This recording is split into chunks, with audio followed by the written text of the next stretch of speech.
Okay, good morning. Ngayon ay October 4, Friday. Ito yung mga tanglad na kinuha natin doon. Yan. Inuunti-unti kong tanggalin yan. Tsaka kasi dumadaan yung ibon eh. So, inaayos ko lang. Ilalagay lang natin sila sa ibang location. And, yan. So, yung iba dito, 2 araw na eh. So, mapapansin mo yan, lumalago naman. So, ibig sabihin, buhay sila. So ito may dalawa pa palang mabubuhay dito. Oh. So pag lumaki yan, maliban sa main stem, meron pang 2 pwedeng makuhang katulad nito, parang planting material yan. Yan yung mga sa gilid-gilid yan. Nagiging planting material yan paglaki nila. So yan. So ito yung ibon. Ito yung pinupuntahan dito ng mga ligaw na ibon eh. So unti-unti lang din natin silang inaayo. So ito naman. So paglago niyan, itong mga green sa ilalim mawawala na yan kasi matatakpan na sila ng paglago nitong mga tanglad. So mga lemongrass natin. So gumagawa na nabanggit ko dati yung lemongrass tea. So yan. Try taga tayo ng product. So ito yung iba. So gagawa tayo ng marami niyan, i-display ko doon. Yan, sa isang hilera na yan. Tapos dito naman, ito basil, Thai basil. Tapos kahapon nag-transfer tayo ng lettuce. So may mga sobra. So dinirect natin sila sa soil. So tingnan natin kung gaano sila kalaki pag mature. So yung mga ibang location diyan lalagyan din natin. So instead, 'di ba dati naglalagay tayo diyan mga Kratky setup. So gusto ko i-utilize ko na rin yung soil na nandito. So yan, yun yung nangyayari. So inayos-ayos ko lang. So yung dating tinakpan ko ng mga cardboard tsaka ito yung dahon, medyo sineseparate natin sila kasi hindi pa sila nade-decompose eh. Yan. So didiligan natin yan mamaya after ng video natin. So mag-video lang tayo na medyo mahaba-haba para ma-cover din natin yung mga nangyaring improvement and adjustment dito sa ating taniman. So ayan. So ito, everyday nilalagay natin itong dripper nila. Yan, pag naubos na yan, dinidilig ko lang yan dyan. Tapos, ayan. I-refill ko lang. Meron tayong container doon, yung puti. Ayun o. Yun o. Yun, yung puti.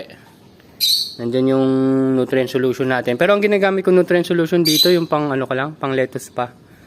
Yan. Pero mapansin nyo naman, yan, may bunga pang natira dito. Kasi maliit pa yan dati nung nag-harvest ako eh. Pero last time nag-harvest ako, mga 7 cucumber yata. So ito talaga hindi na lumaki. Itong isang cucumber natin. So, yung mga dahon-dahon na medyo hindi maganda itsura, tinatanggal-tanggal ko na. So, meron kasi siyang spider mites ba ito tawag dito? Basta maliliit na butlik-bulik. Para mga spider sila eh. Hindi naman sila naapektuhan nung ginagamit kong pesticide na organic pesticide, yung Icon. Although, hindi kasi ako regular talaga na nag-spray. Siguro, mag-spray lang ako every 10, 20, and 30 ng month. Pero hindi natin in-sprayan yung lettuce. Ito lang talaga sa paligid lang, mga ornamentals. Itong fruiting ko, harvest muna ako bago ako mag-spray. So, ayan. So, kung mapapansin nyo, ito, diba, itong una, hindi na lumaki. Ganyan na lang siya. Nag-stagnant na siya doon. Pero nakapamunga pa rin naman siya. Palagay ko yung ibang bunga niya dito na sa gilid-gilid lalabas. Ayun, may maliliit na Tapos dito naman, ito lumaki eh. Umangat pa doon, tapos pababa na siya ulit. Ayun, ito, pababa na siya ulit. Ayan, may mga bunga siya dyan. So humahaba lang siya ng humahaba. Hindi ko alam kung hanggang kailan ko siya alagaan. Pero tinanim natin to July 31. Ayan, July 31. Ngayon ay October, ano ba sabi ko?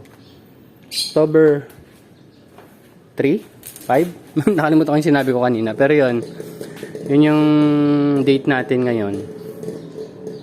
So ayan, so ito, pwede ko nang i-harvest to. Pero baka bukas na. Ang dami ko pang pipino dun sa baba. Tapos ito, yun, may insekto. Hindi ko lang alam kung anong klaseng insekto yan. Mukha namang hindi niya inaaway yung mga tanim ko. Kaya hinayaan ko lang siya dyan. So, maliban dyan, may mga langgam-langgam din. In terms of white flies, nabawasan sila nung icon eh. Palagay ko yung icon yung nakabawas ng white flies. May mga white flies dito dati. Yan. Pero last kong spray is nung ano pa, mga 20 pa yata. So matagal-tagal na. Yan. So ito may mga part din na yan. Nag-split siya. Pero hindi talaga pinakabutas yan. Hindi ko lang kung ano nangyari dyan. Pero mapansin nyo yan, no? Naglalagay ng bunga. Napaka-productive niya, sa totoo lang.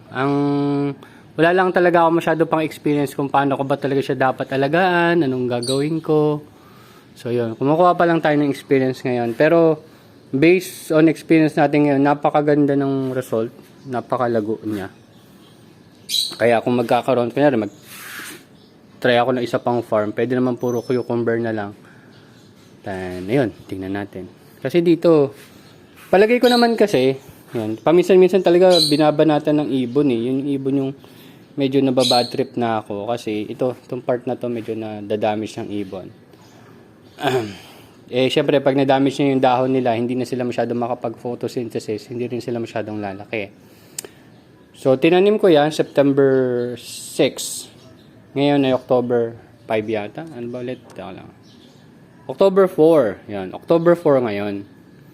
So, ayan na sila. Kahapon, nag-transfer tayo dyan ng tinanim natin naman nung September 21. So, may pagitan talaga sila. So, ngayon, wala akong tanim sa ating indoor nursery.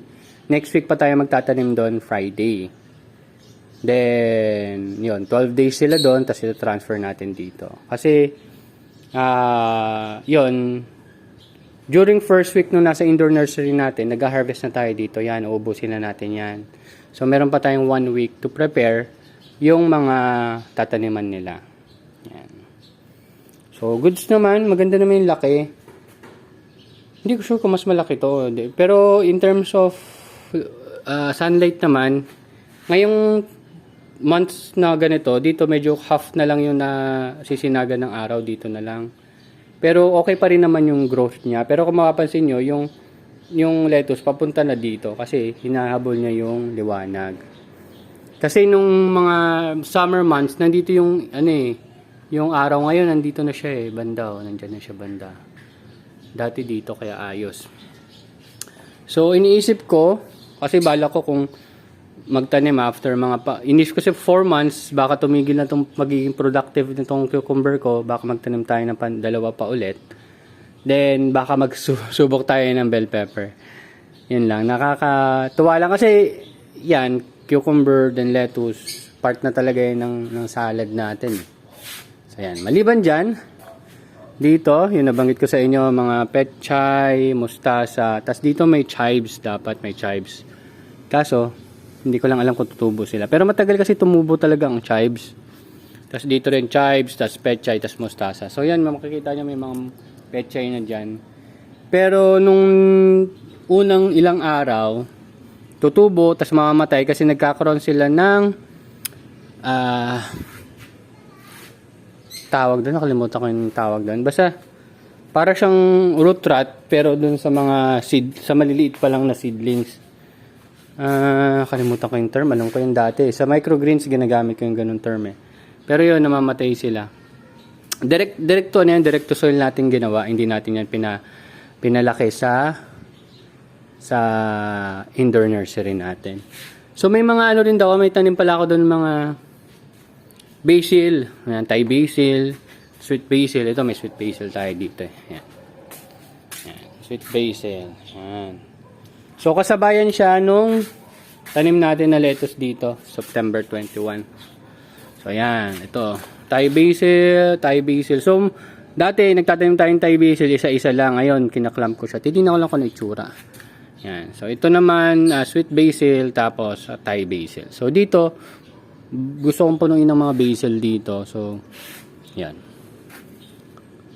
Alam ko may basil pa dito. So, dito naman, lalagyan natin yung mga lemongrass. Ano lang siya, seedlings. Kasi balak ko, ewan ko kung mabibenta, pero try natin kung maibenta natin. So, ito yan, Thai basil. So, dito gusto ko lang magkaroon ng vegetables. So, hindi ko lang kung tutubo sila na maayos. So, ito yan, damong Maria daw to eh. Sa nanay ko to eh. Ayan, taas na. Ang bilis tumubo. Ayan din. Doon ba na. Cuttings. So, ayan. So, ang pinaplano ko talaga, damihan ko yung mga herbs dito para hindi na rin masyadong tutubo itong mga maliliit na ganito. Mga damo-damo.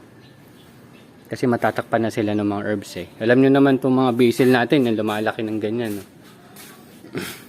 Kung mapansin nyo, itong puno na to, isa lang yan. Isang puno lang yan. Eh, paano pa yun?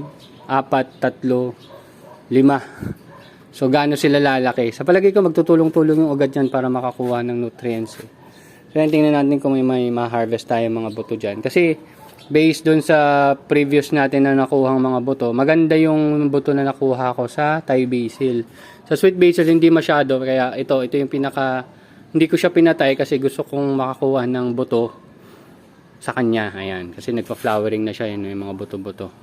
Diyan din ako kumuha noon, kaso hindi masyadong maganda yung quality. So yan, kaya ini-stay lang natin sila dyan.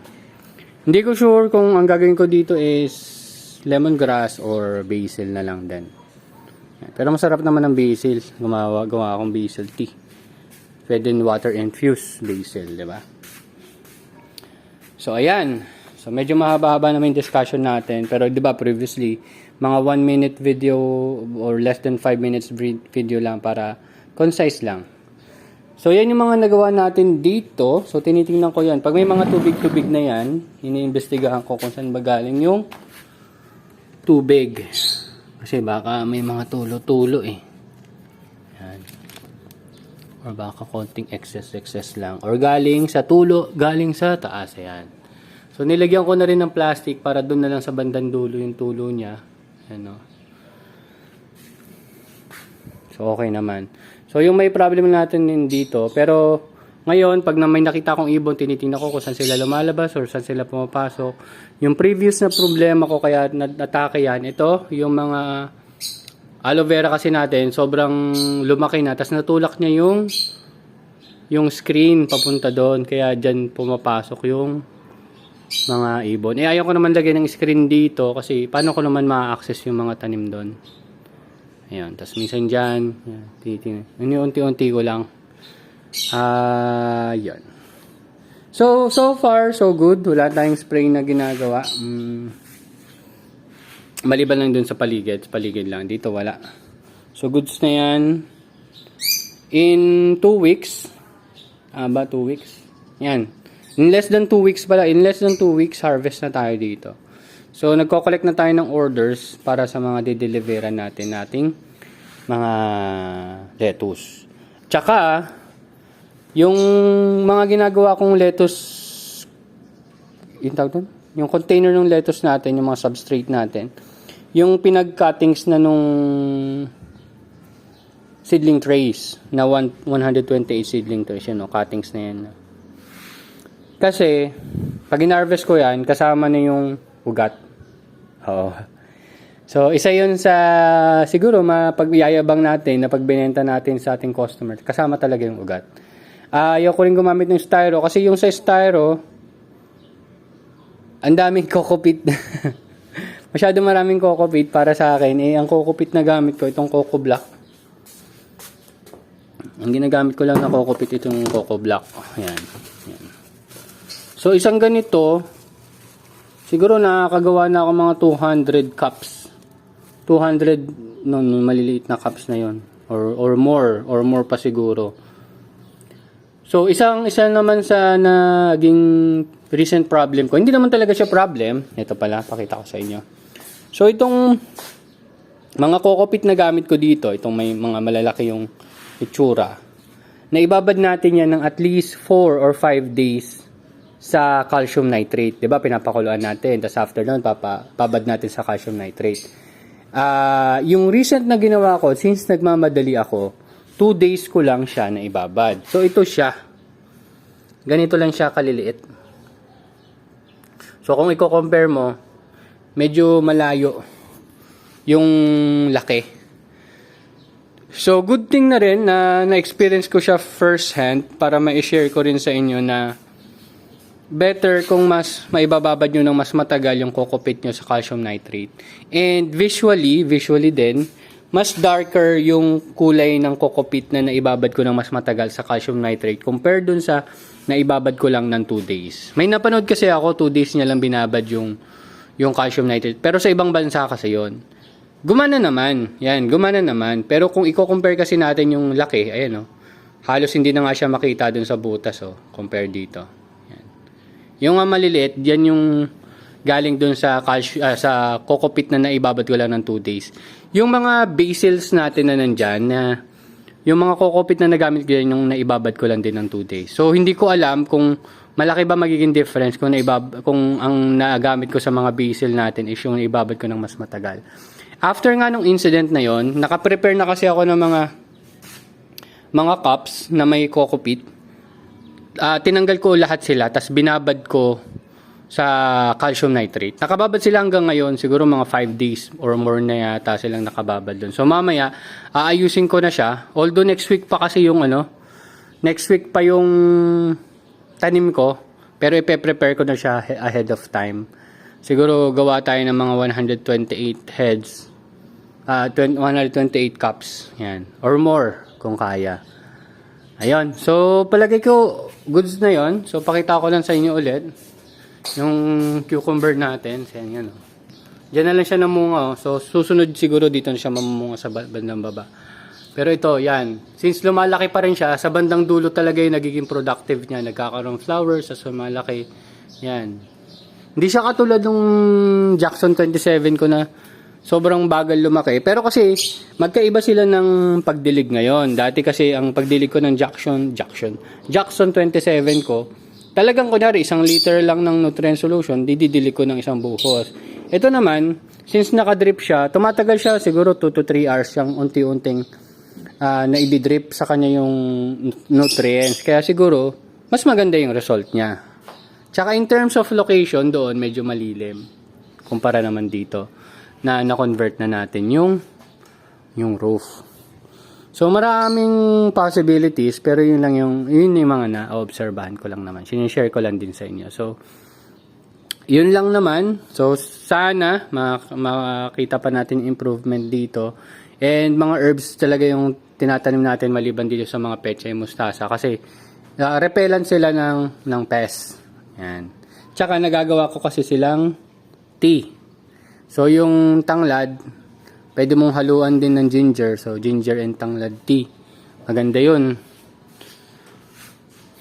Yan lang.